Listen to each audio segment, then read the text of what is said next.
Welcome back to what is now day 8 of the 12 Days of Christmas in July Vlogmas that I'm doing. So today the video is going to be reviewing or putting out first something that I had written down for a response to a prompt that was given on a podcast I listened to called Sul.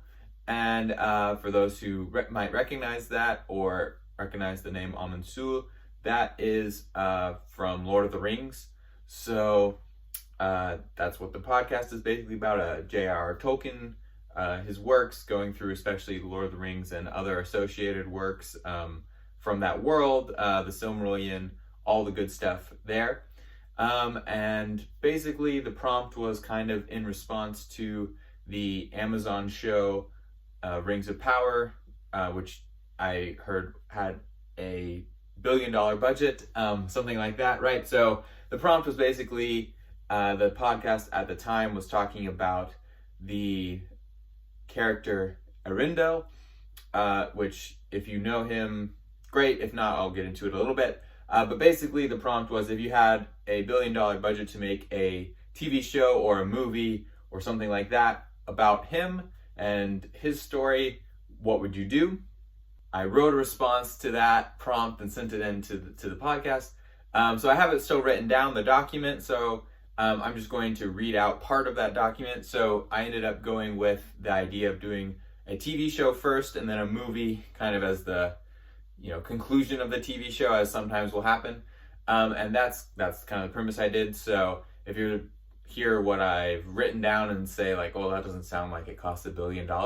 Well, there's a whole movie part. So for today, I'm just going to share the TV show premise and kind of idea around that. But before I do that, just a very brief notification about what exactly this story is about. So Earendil, or Earendil, is basically a key figure at the end of the first age within Lord of the Rings Middle-earth chronology. So just for reference, keeping it as simple as possible, the movies and books that you're most familiar with that are entitled indeed The Lord of the Rings and The Hobbit as well, going with that, that's all at the very end of the third age of Middle-earth. If you did watch the Amazon Rings of Power show or know a little bit about the plot, that's happening in the middle of the second age. And the story of Earendil and all the things that he did is at the end of the first age. So just a very brief outline. This, just so you kind of get an idea, this is all well before anything else you've probably seen, unless you've yourself read the Silmarillion. The Silmarillion mostly discussing the first and second ages. It was kind of a composite work of notes and drafts that J.R.R. Tolkien had written about the first and second ages that was published, edited and published by his son Christopher Tolkien after J.R.R. Tolkien had died. So I'll read briefly from the Silmarillion. This is the very end of chapter 23 and the very beginning of chapter 24, just to introduce a couple of the characters who will be in the TV show. Really, Earendil is the main character. The other ones are just kind of, they'll come up, so it's worth mentioning them here. So, reading from the Silmarillion as it is published. In those days, Tuor felt old age creep upon him. That's Earendil's father. And ever a longing for the deeps of the sea grew stronger in his heart. Therefore, he built a great ship, and he named it Eorame, which is sea-wing. And with Idril Celebrimbor, he set sail into the sunset and the west, and came no more into any song or tale. But in after days it was sung that Tuor alone of mortal men was numbered among the elder race, and was joined with the Noldor, whom he loved, and his fate is sundered from the fate of men. Bright Earendil was then lord of the people that dwelt nigh to Sirion's mouths. That's a river. And he took to wife Elwing the fair, and she bore to him Elrond and Elros, who are called the half-elven. And so yeah, it's that Elrond who you might be familiar with. Yet Earendil could not rest, and his voyages about the shores of the hitherlands eased not his unquiet. Two purposes grew in his heart, blended as one in longing for the wide sea. He sought to sail thereon, seeking after Tuor and Idril, who returned not. And he thought to find perhaps the last shore, and bring ere he died the message of elves and men to the Valar in the west, that should move their hearts to pity for sorrows of Middle Earth. Skipping a bit ahead, with the aid of Círdan, the shipwright, Earendil built Wingalat, the foam flower, fairest of the ships of song. Golden were its oars and white its timbers, hewn in the birch woods of Nimbrethil, and its sails were as the argent moon. In the lay of Earendil is many a thing sung of his adventures in the deep and in the lands untrodden, and in many seas and in many isles. But Elwing was not with him, and she sat in sorrow by the mouths of Sirion. Earendil found not Tuor nor Idril, nor came he ever on that journey to the shores of Valinor, defeated by shadows and enchantment, driven by repelling winds, until in longing for Elwing he turned homeward towards the coast of Beleriand. So that's part of the version that's in the Silmarillion. There were earlier drafts which give a few other details about those possible voyages that he was just mentioning right there, the ones that were unsuccessful in many ways. And supposedly are, recounted in the Lay of Earendil. There is no extant piece of that. There are fragments that seem to be starts of that Tolkien did, but he never wrote that actually all the way out. And this is where you actually have the most room if you were going to create a new story to kind of put in a lot of details. So that's kind of the premise there for what I've done with that. So now I'll go through what my TV series version for the Voyages is and Earendil is about. So the imagination here for me is that this is going to be kind of in an animated style, kind of that maybe thinking Avatar: The Last Airbender and Vinland Saga are kind of the reference points here for that type of animation. But probably in some episodes you have some things that often come up in TV shows nowadays where maybe one episode to fit in with a plot is a different animation style or has some live action characters split into the animation, things like that. Okay, so without further ado, here's the part that I wrote. So for the start of the series, this is the first episode. The boat in the style of a longship, almost pulling into an inlet with two weather-beaten crew members bringing in the sails. Another crew member wearing a stylish tunic mans the rudder and seems to be the commander. The scene cuts to them pulling the boat onto shore, and the majestic commander, wearing the tunic, tells the others to find fresh water and be quick about it. They head into the forest that begins not far from the beach. He turns back to start preparing some food from the boat. As he walks into and then climbs back out of the boat with the food, another crew member is seen, sitting in the bottom of the boat with an old gray coat over him. He seems of no account. He has some papers on a bench in front of him. The next scene depicts the apparent captain in front of a fire on the beach.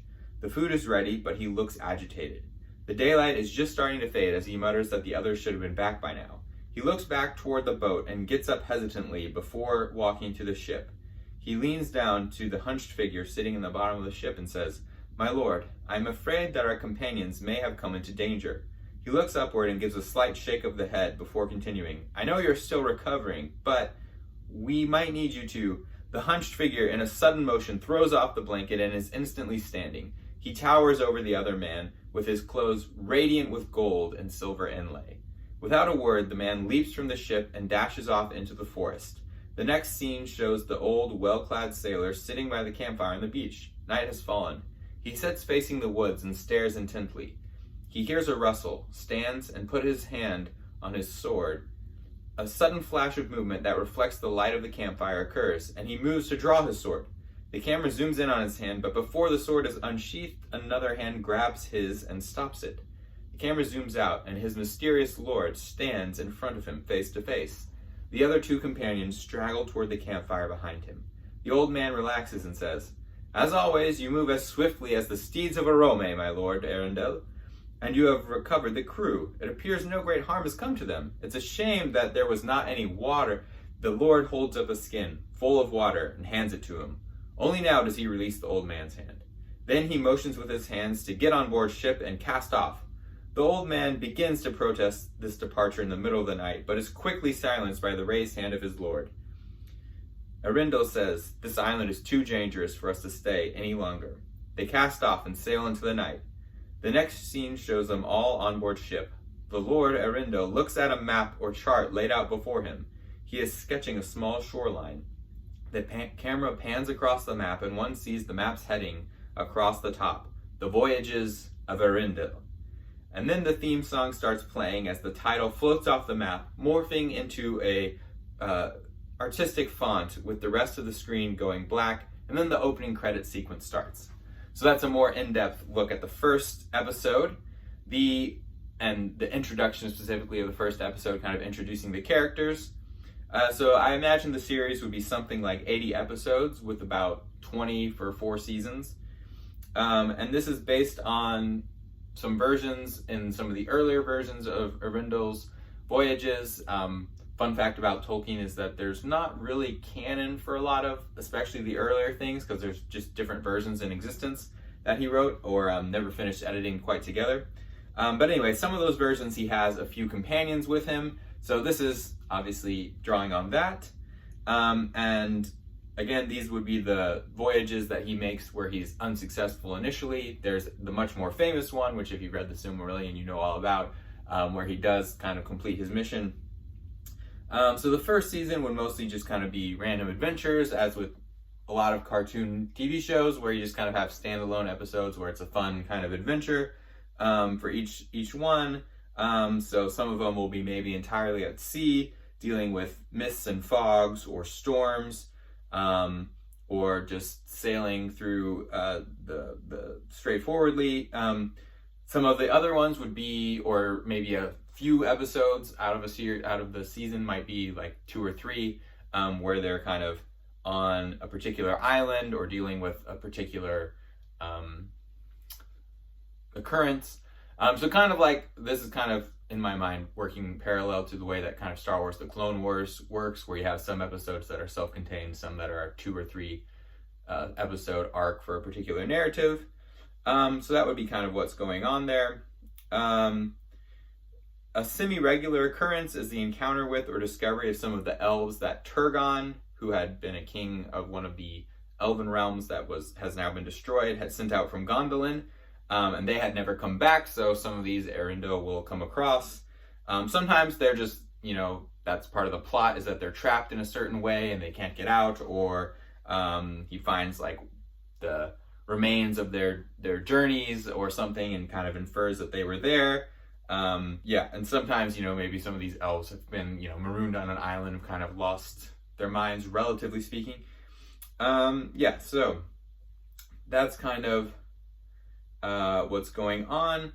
Both in some places on islands and in mist, the impressions of crossing into different worlds or dimensions or what have you can occur. They're not necessarily actually doing that, but that's kind of the feeling that you get from the episode. So for example, probably in the season finale of the first season, Earendil finds Idril and Tuor on a ship in the mist, but they are always out of reach and cannot seem to hear his shouts. So we don't really know if he actually found them, if they were actually there or not, or if it was just kind of an illusion, a psychological dream almost. And the larger purpose of that particular episode would be to complete the story of Earendil trying to find Tuor and Idril, right? That's from the Silmarillion, one of his main missions. So that would kind of be the background, overarching narrative of the first season. And it would also, give an opportunity for some character development, like letting go that desire to find them, so that he can go on to more things or something along those lines. In some other episodes, a strange mystical island with a large stone structure that seems to be a tomb on this island. In this tomb, they meet adventurers unlike any others they've met and are amazed that these other adventurers can breathe underwater. Equally amazing is that these people also feel like they have crossed over from wherever they're from, and this is kind of like an in-between place for both Earendil and his companions and these other adventurers they've met. And that's a reference to another fantasy world, if you get the reference. I doubt you will. It's a very small audience, but If you do listen to the Soul podcast, there's a chance you might have come across this other fantasy world. Anyway, and in that instance, the two groups kind of work together to escape, but then, as often would happen, one group, Earendil and his companions, get back to their ship, but the other companions are gone, presumably back to their own realm. So there's different types of creative episodes like that. There could be another, and this could be possibly even a whole season, maybe the second season or the third season, which gets into a lot more of Earendil's backstory, where essentially Earendil and his crew see a ship and they sail towards it. As they approach, they can dimly hear shouts coming from the ship and the people on board, who are elves, and they're waving their arms as if to communicate something, but just too late, Earendil realizes that they're trying to warn him to turn back, but they get stuck in a current that kind of goes around and around indefinitely. And while caught with the other ship in the current, we get several episodes as Earendil tells these elves, who had left Gondolin a long time ago, all the events that they've missed in Middle-earth up to that point, which of course would entail Earendil kind of doing a flashback to all of his previous things that he's done in his life. And so whole episodes would just kind of be him narrating that, so you kind of get it in that way. So that could be maybe the whole second season or something, or it could just be, multiple series, episode arc of maybe like 4 or 5 episodes or so. And eventually that story resolves where the elves, Earendil eventually comes up with a plan to get the elves and his own ships, both of the ships, out of this current that's kind of trapped them in a never-ending cycle. But he thinks his plan will work. The elves realize, yeah, that's not going to work. But if we alter the plan, only you will escape, and that's fine by us because, they've been there stuck for quite a while by now, so they're kind of used to it. They realize Earendil's journeys are more important. They have to keep him going. Not to mention that men will die much faster from starvation and whatnot than these elves would. Okay, so then the next season, another important plot point in the, or maybe the second half of the second season or something, is the crew finding the sleeper in the tower. And they have to go through a series of adventures and clues and puzzles and all those sorts of things over multiple episodes in order to awake the sleeper in the tower, who then, when they successfully awaken them, the sleeper in the tower will join part of their crew. I would say more about the sleeper of the tower, but there's really not much more that is given to us by Tolkien except for there's the sleeper in the tower and they come across them. And it's some kind of an enchanted sleep, right? So you have to kind of wake them up.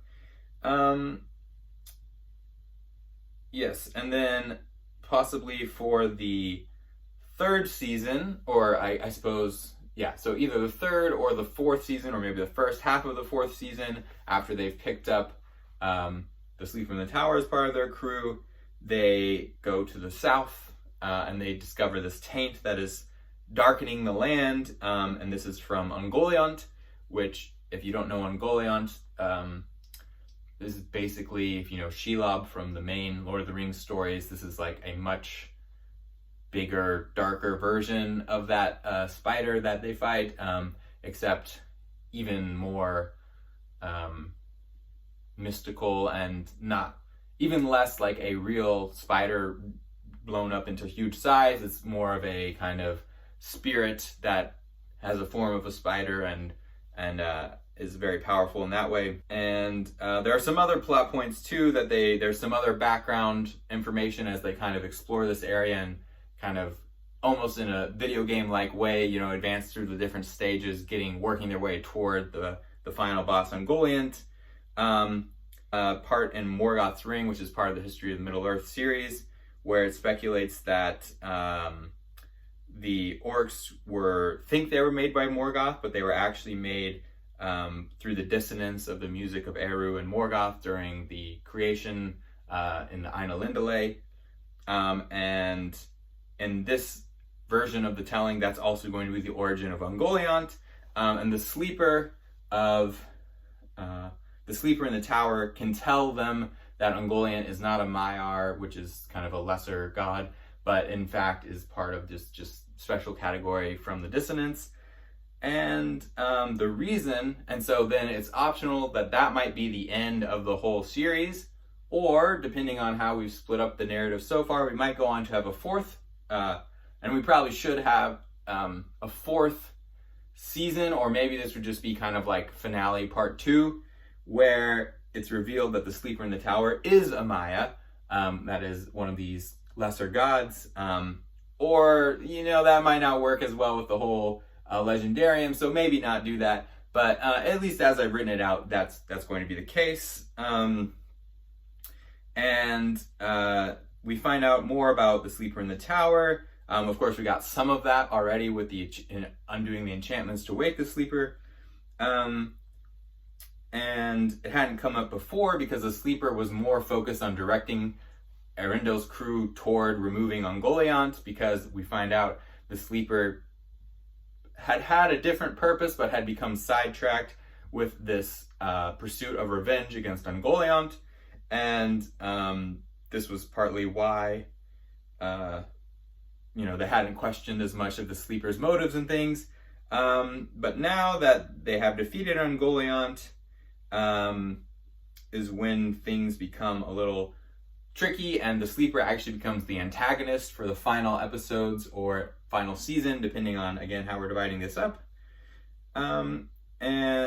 Eventually they somehow escape the sleeper, who gets again drawn back into the tower, kind of undoing the freeing that they had done previously and recapturing basically the sleeper in a sort of way.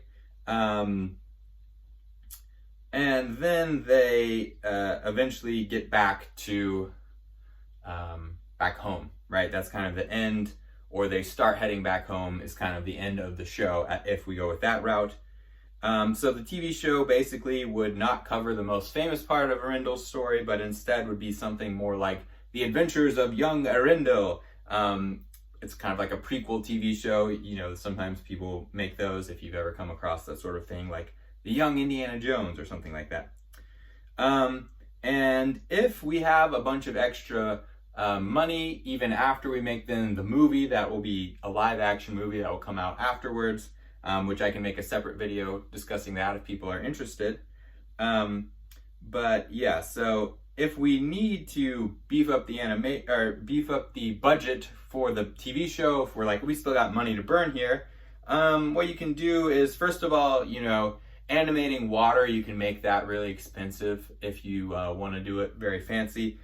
So there's one thing. The other thing that can be done is we can make all of the voice actors learn, or at least very often learn, authentic legendarium languages. So therefore, for example, all of the elves will speak certain forms of Elvish, right? And then, it would just have subtitles. Again, like Star Wars, whenever, for example, Jabba the Hutt speaks or something like that, right? You just see the subtitles. And so you could have that going on for all of the elves and various other creatures or people they might come across. Or even perhaps some of the main characters would regularly speak in different dialects, different languages. So that's how you could make the budget go up significantly. So there you have it. This is my submission for the Voyages of Earendil, the TV show part. I would also have a movie part, but I don't want to drag on the video too long. So let me know if you have interest in that, or if there's anything I mentioned that you want further explanation of. I have read all of the Lord of the Rings and the whole History of Middle-earth series, which is quite extensive. It's kind of going through all the drafts that J.R. Tolkien did for all of his different material related to Middle-earth. So, so if you have questions, let me know. I can probably answer those or make other videos about them. Thanks for watching, and keep enjoying this Christmas in July saga that we're on here. So like and subscribe, and I'll see you guys again tomorrow.